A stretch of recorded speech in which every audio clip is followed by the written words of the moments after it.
Assalamualaikum, halo Tribunars, apa kabar semuanya? Balik lagi di wawancara eksklusif bersama dengan Tribun Lampung. Nah, Tribunars, di wawancara eksklusif kita kali ini, saya sudah bersama dengan General Manager Garuda Indonesia Branch Office Lampung, Bapak Tosananda Andika. Halo Pak. Halo Mbak, Iya, apa kabar Pak? Alhamdulillah baik. Iya, Gimana Mbak kabarnya? baik juga. Sibuk Pak hari ini? Nggak terlalu. Kemarin minggunya Senin. Kemarin ya, sekarang udah kosong ya Pak Sekarang ya? udah lumayan kosong. Nah, Tribuners, dengan Bapak Tosan ini kita akan ngobrol seputar gimana sih kondisi penerbangan khususnya Garuda Indonesia di tengah pandemi.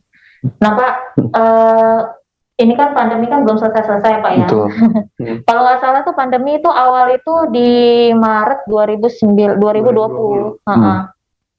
Nah, Pak, dulu itu di ketika awal-awal pandemi gitu, Pak, itu gimana sih Pak kondisi dari penerbangan di Lampung ini khususnya Garuda Indonesia, Pak? Iya.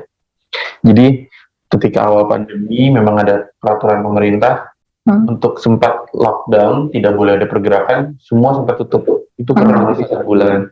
Cuman kalau untuk Garuda kita masih melayani penerbangan saat itu ketika semua tutup, namun frekuensinya berkurang. Yang normalnya itu kalau kami sebenarnya 5 kali per hari, tapi ketika masa pandemi bisa jadi cuma 3 kali seminggu.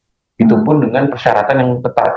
Jadi waktu itu kalau mau terbang harus ada surat keterangan untuk bekerja, untuk dinas, terus harus ada hasil rapidnya. Itu semua harus dilampirkan.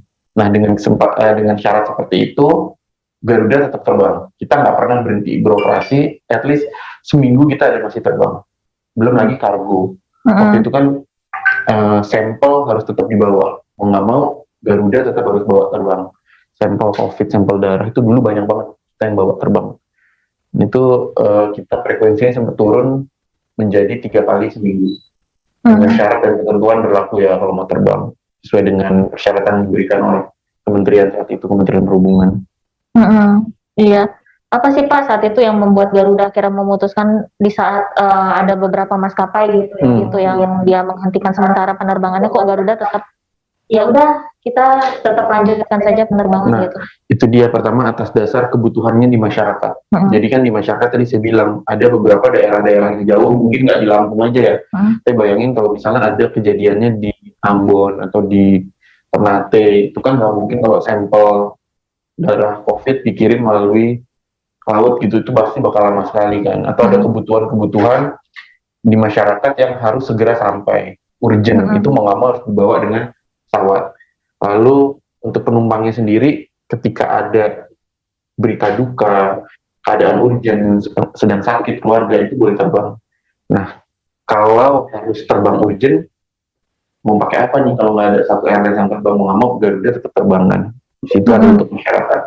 Bayangin kalau misalnya keluarganya ada di Kupang, sementara dia posisinya di Lampung. Kalau dia harus jalan darat, harus naik bis atau nyambung laut berapa kali itu dari Jawa, Bali, terus nyambung lagi kan, itu lama sekali kan. Sementara kondisi keluarga kritis.